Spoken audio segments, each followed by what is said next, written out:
Aquí Juan Serrano. Antes de empezar, quiero contarles algo. En ese entonces, en el año 2000 a 2005, cometimos muchos hechos atroces en contra de la comunidad nariñense. Esta persona que están escuchando se llama Guillermo León Marín, alias el Doctor. Hizo parte del bloque Libertadores del Sur de las Autodefensas Unidas de Colombia. Ante las autoridades, Marín reconoció haber participado en el asesinato de varios líderes estudiantiles del departamento de Nariño. La información la daban informantes que tenía la población de Nariño e infiltrados que habían en la universidad. A partir de testimonios como este, una organización colombiana ha logrado georreferenciar y visualizar fosas comunes en el país.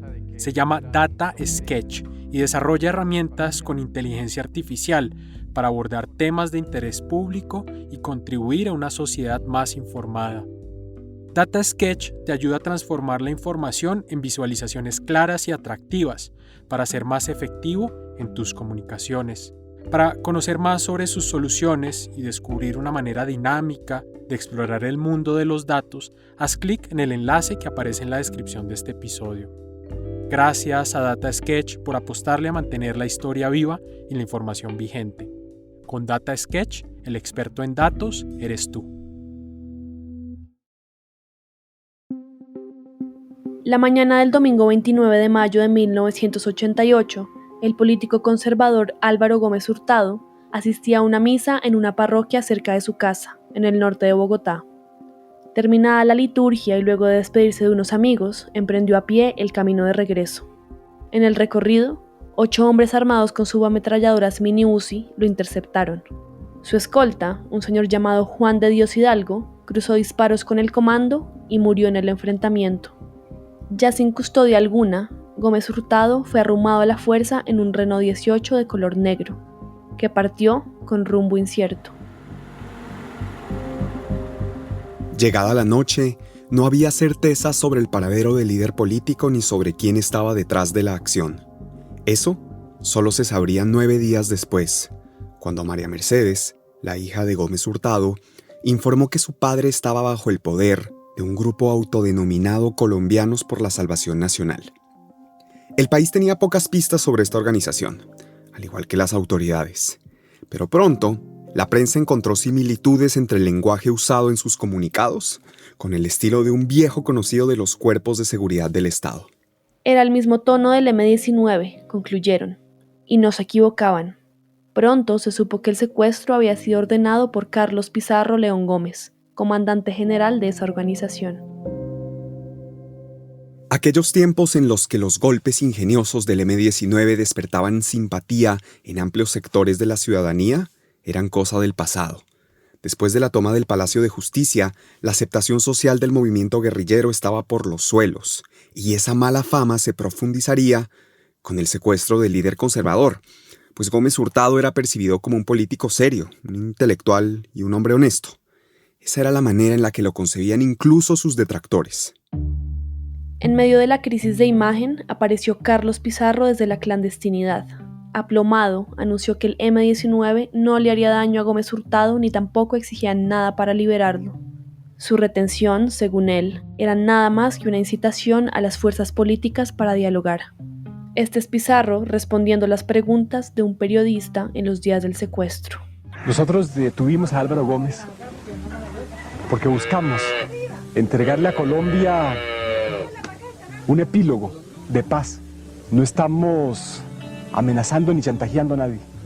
Estamos simplemente proponiendo una fórmula que es hoy consenso en Colombia. El epílogo de paz al que se refería Carlos Pizarro era un llamado al presidente Virgilio Barco. Con el secuestro de Gómez Hurtado, decía, el M-19 buscaba presionar un diálogo con el gobierno, que derivara en el cese al fuego definitivo y en la instalación de una Asamblea Nacional Constituyente. El llamado de Pizarro tuvo eco. Por duro y paradójico que suene, secuestrar a la voz más prominente del conservadurismo insertó el asunto de la paz en la conversación política. Entre las élites de los partidos y el poder económico comenzó a existir buen ambiente para sentarse a conversar con el M-19. De ahí que, a mediados de julio de 1988, Miembros del Partido Liberal y Conservador, además de representantes de los trabajadores y los empresarios, viajarán a Panamá para encontrarse con delegados de esa guerrilla. La cita fue en la sede de la Nunciatura y sus resultados serían bastante auspiciosos. De una parte, conducirían a la pronta liberación de Álvaro Gómez Hurtado y, de carambola, allanaría el terreno a una negociación de paz entre el gobierno y el M-19.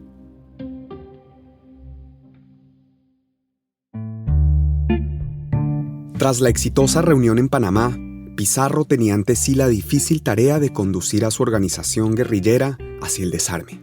Sin embargo, los obstáculos no eran pocos. De una parte, alinear las filas casa adentro, al mismo tiempo convencer al establishment político, tradicionalmente antagónico, de su genuina voluntad de paz. Pero él estaba dispuesto a jugársela toda. Bienvenidos y bienvenidas a El Último Comandante, una miniserie de Un Periódico de Ayer, sobre el asesinato de Carlos Pizarro, sus pasiones y las sombras que la paz trajo a su vida. Soy Natalia Chavarro. Y yo, Víctor Cabezas.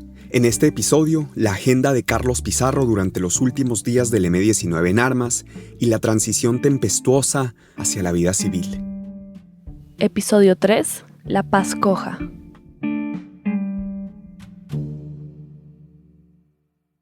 Con el ánimo de encontrar los caminos que conduzcan a una sociedad. Tras 6 horas de tensa conversación en la Nunciatura de Panamá, los voceros de las partes tuvieron un encuentro con la prensa.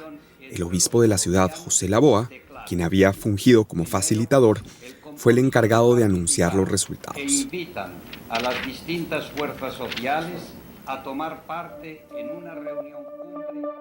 De una parte, el obispo anunció que en los próximos días se instalaría una nueva comisión de paz en Bogotá.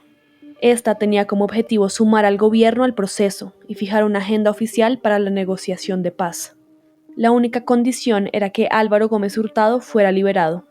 La orden de la libertad del doctor Gómez será expedida por Carlos Pizarro León Gómez, comandante del M-19, en la oportunidad más breve que las circunstancias permitan. Y en efecto, la liberación de Álvaro Gómez Hurtado se dio a los pocos días, el 20 de julio, día de la independencia de Colombia.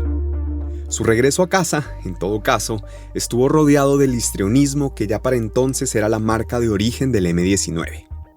A las 8 de la noche, cuando el país terminaba de celebrar los 178 años de independencia, un hombre con bigote falso, bufanda y unos gruesos anteojos de marco oscuro llegó al restaurante Mr. Ribs, a escasas 3 cuadras de la iglesia donde había sido secuestrado Gómez Hurtado.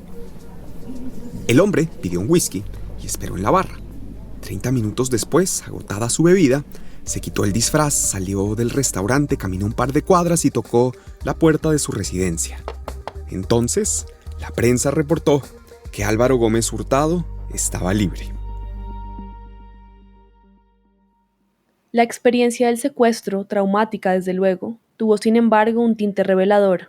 Durante los 53 días en cautiverio, el líder conservador intercambió cartas con Carlos Pizarro y forjaron una relación de camaradería clandestina, algo casi romántico. Ya en libertad, Gómez comentaría que, a pesar de lo doloroso de su secuestro, no guardaba rencores. Su captor, Pizarro, había sido afable. Consiguió que de todo ese penosísimo proceso de mi secuestro, fuera de mi actitud de protesta, no quedara en mi alma ningún resentimiento. Y creamos un clima de amistad que obtuvo durante estos últimos días un entendimiento tácito sobre las conveniencias nacionales.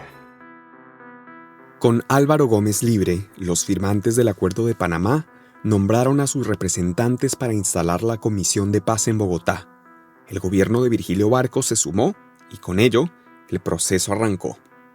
En septiembre de 1988, los delegados iniciaron una peregrinación entre el corregimiento de Santo Domingo, en Cauca, Ciudad de México y Bogotá. En medio de esa itinerancia, el gobierno y la guerrilla esbozaron 10 puntos básicos para la negociación.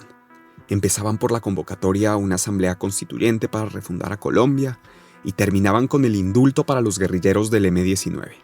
Mientras se terminaba la carpintería legal del acuerdo, Pizarro ejecutaba una agenda paralela. El comandante ya planeaba el aterrizaje de su organización a la vida sin armas. La transición de las casas de campaña clandestinas a la campaña electoral lo mantenía ocupado. Aprovechando la popularidad y visibilidad que esa época le ofrecía al M-19, fundó en tiempo récord un partido político que sirviera de plataforma para afrontar ese año electoral particularmente activo. En 1990 se celebrarían elecciones regionales y presidenciales, y Pizarro quería que el M-19 saltara vigoroso al ring político. El partido, bautizado como Alianza Democrática M-19, inscribió candidatos en cuanto municipio fue posible, y el mismo Pizarro registró su nombre como aspirante a la alcaldía de Bogotá. El inicio de la aventura electoral fue atípico. Mientras los estrategas de campaña corrían, pegando afiches y organizando mítines, Pizarro y toda su organización aún no habían abandonado las armas.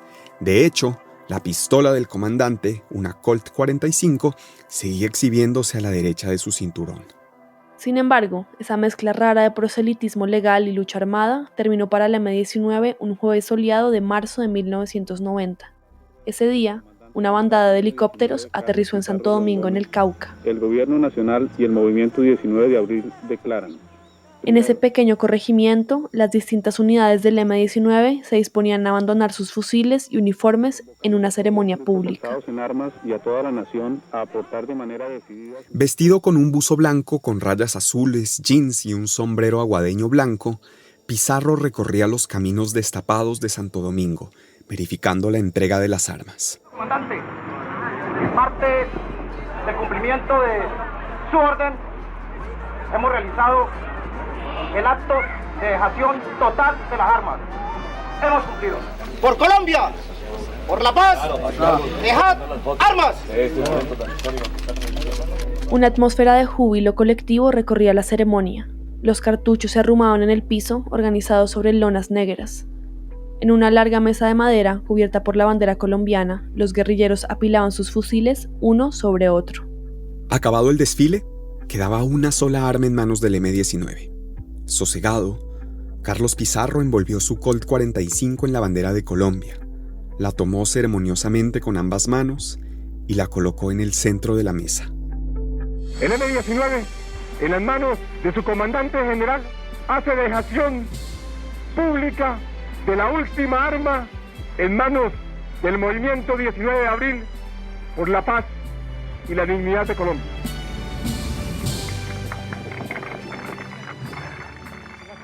Al día siguiente, Pizarro viajó a Bogotá.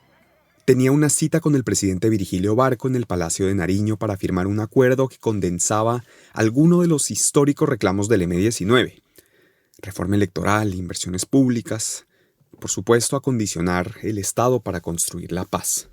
La ceremonia de firma fue el epílogo del proceso de paz, ese epílogo al que Pizarro se refirió cuando reseñó el secuestro de Álvaro Gómez Hurtado. Tras las firmas y los estrechones de manos, el presidente Barco hizo una invitación. Ciudadano Carlos Pizarro León Gómez, ciudadano Antonio Navarro Wolf y demás miembros del M-19, bienvenidos a la democracia.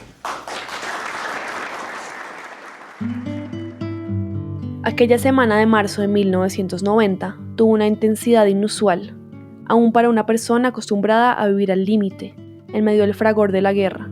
Las horas de esos días transitaban veloces para Carlos Pizarro. El evento de dejación de armas fue un jueves. Al día siguiente, la firma de los acuerdos requirió a Pizarro en Bogotá y ese fin de semana, el domingo, el país elegiría alcaldes y concejales. Y ahí estaba él, de candidato, para gobernar la capital de Colombia. Pero además, Carlos Pizarro estaba recuperando las responsabilidades de un ciudadano corriente. Ese retorno a la civilidad implicaba, entre otras cosas, la tarea de oficializar su identidad, de legalizar su nombre. Para ello, acudió a una sede de la registraduría en la ciudad de Cali e inició el trámite de la expedición de su cédula. Hasta esa semana nunca había tenido una oficial, coleccionaba alias. En la clandestinidad fue Mauricio Aureliano, Federico o Javier. Curiosamente, en aquella semana cuando solo debía ser Pizarro, un nuevo seudónimo se sumó a su repertorio, pues la prensa lo bautizó como el comandante Papito, destacando sus condiciones de buen mozo. Habiendo dejado de ser un indocumentado el 11 de marzo de 1990, Día de las elecciones, Pizarro votó por primera vez, y lo hizo marcando su propio rostro en el tarjetón. En realidad, el comandante del M no tenía chance alguno de ganar la alcaldía de Bogotá. Él lo sabía, pero su apuesta era medir la temperatura, y el termómetro trajo buenas noticias. Pizarro sorprendió ocupando el tercer puesto en las elecciones, barriendo a los veteranos políticos del Partido Comunista y de la Unión Patriótica en Bogotá. 70.000 personas votaron por él. Muy lejos del ganador, el liberal Juan Martín Caicedo, pero una cifra nada despreciable para una fugaz campaña electoral. Ese resultado encendió los ánimos. ¿Y si el destino era la presidencia? ¿Y si el M-19 era esa casualidad que de vez en cuando ocurre y sorprende en la política? En cualquier caso, para aprovechar la buena racha, el partido decidió que el mismo Carlos Pizarro sería el candidato presidencial. Y su campaña empezaría ya mismo. En 2 meses, recorrerían el país.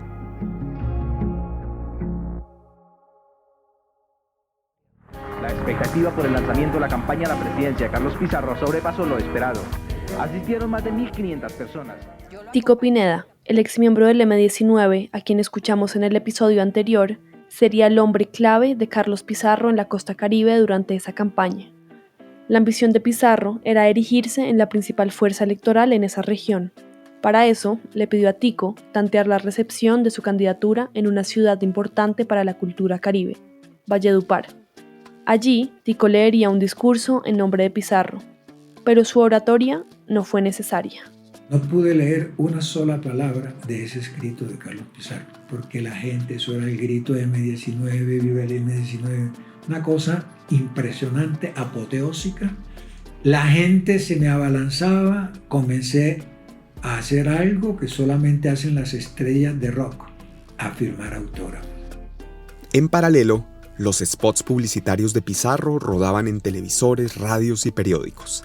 El lema principal de la campaña era "Palabra que sí". Con Pizarro, todos, entre todos, cambiaremos la historia de Colombia. Con este gesto simple y limpio se inició el camino de la paz. Así comenzó el movimiento que partirá nuestra historia y unirá a todos los colombianos para construir con Pizarro una nación más democrática y poderosa. Palabra que sí. Desde su concepción, la campaña presidencial se enfocó en cultivar el contacto popular, visitando cuantos territorios permitiera el día y el presupuesto. Era una agenda intensa, de abrazos, discursos en plazas y recorridos a pie. Pizarro, según Tico, estaba hecho a la medida de ese momento.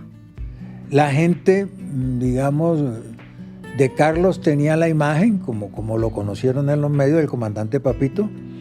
Es decir, era un tipo de una belleza excepcional en términos físicos, pero cuando hablaba tenía la magia de la convocatoria, la magia de la seducción, y su mirada también era profundamente seductora.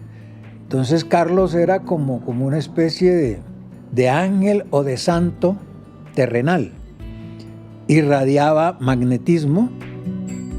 Tico palpaba el entusiasmo en el Caribe por la candidatura del M-19, pero Pizarro no lo creía, o al menos todavía no lo sentía. Él se reía, pensaba que era mentira, hasta que vino a su primera manifestación pública en Valledupar. Tico se refiere a una concentración en el principal escenario de la ciudad, la Plaza Alfonso López. Este es Pizarro aquella noche.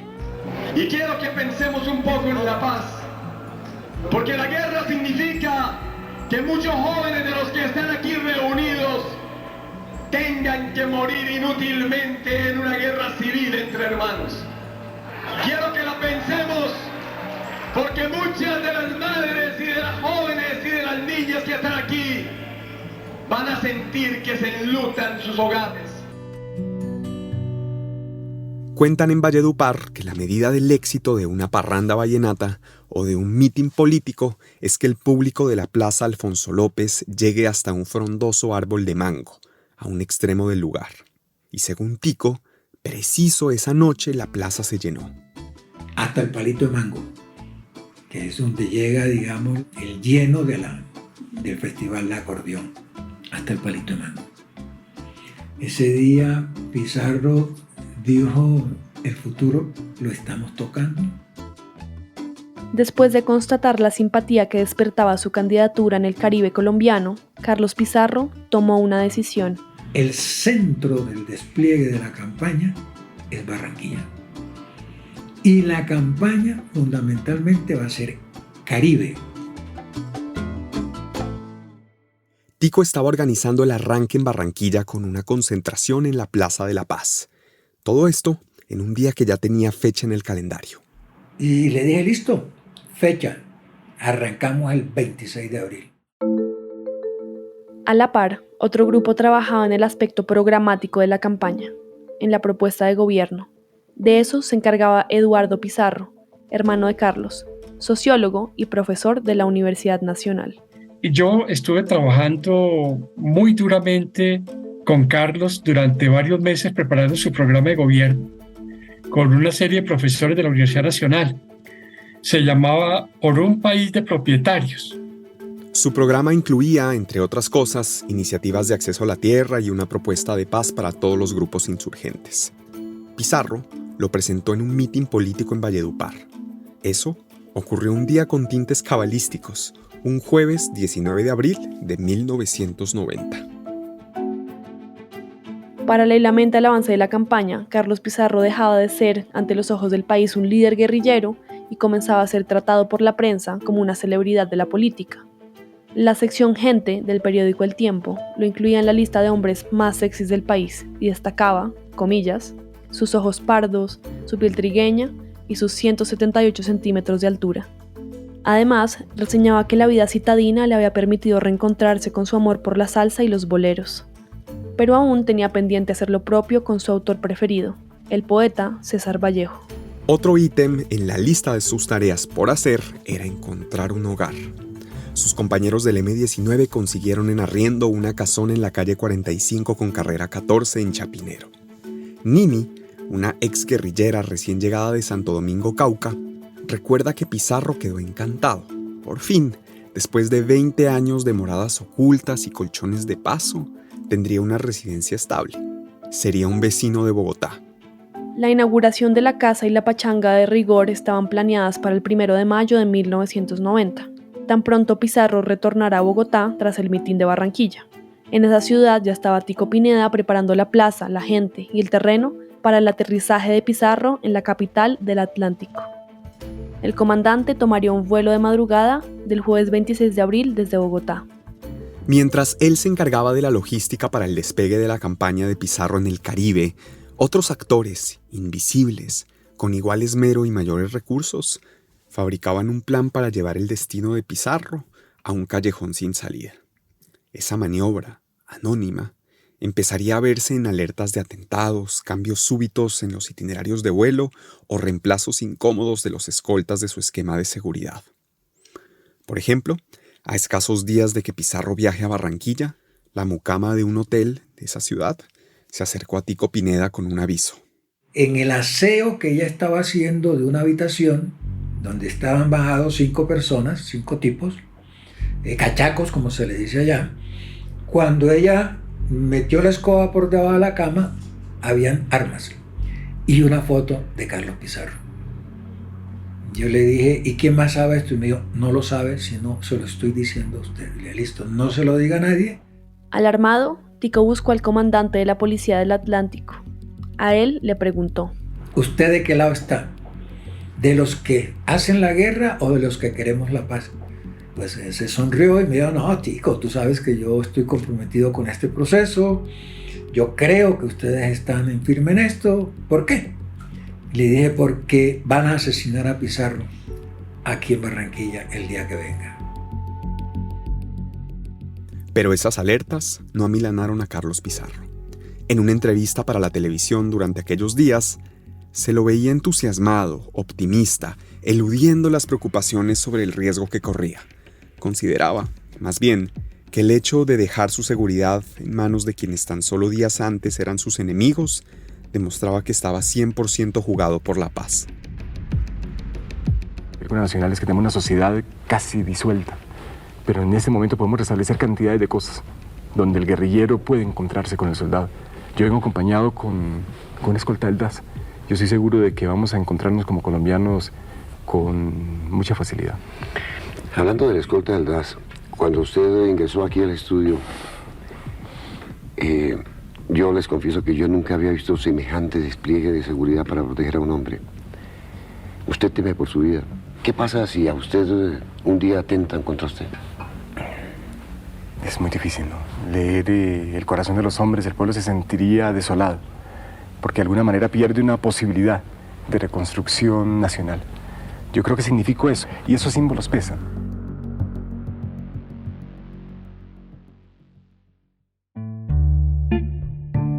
La confianza sosegada con la que Pizarro minimizaba el riesgo que corría y la ilusión con la que Tico organizaba la campaña en el Caribe contrastaba con la puesta en marcha de un elaborado plan para acallar esas voces. Mientras los sueños se cultivaban en Barranquilla y Bogotá, un joven humilde del pequeño pueblo de Frontino se entrenaba para disparar a 5.000 pies de altura. 2 de la tarde, acabamos de llegar a uno de los hoteles que queda acá alrededor del parque de Frontino. Que ya se iba para Medellín, él volvía y ya, por allá se enredó. No se dejó enredar. Y que hermano, que le voy a decir, pelado tan buena gente que allá colocaron encima del ataúd, colocaron una cajita para la ofrenda, hermano. Pero el perdón es otra cosa, porque no sé a quién perdonar y tampoco sé qué perdonar. De esto les hablaremos en el próximo episodio de El Último Comandante. El Último Comandante es una miniserie de un periódico de ayer y es una producción de la no ficción. El guión fue escrito por Víctor Cabezas y Natalia Chavarro. La edición del guión es de Juan Serrano y la mezcla y el diseño sonoro son de Daniel Chávez. La carátula del podcast es de Isabela Soto Vallejo, el marketing y las comunicaciones son de Isabela Soto Vallejo y Shaquén Moreno. Gracias a Iván Muñoz, del Espectador, y a Caracol Televisión por su ayuda con el material de archivo. También a Emerson Erazo, un agradecimiento especial por su generosidad. A todas y todos, muchas gracias por escuchar.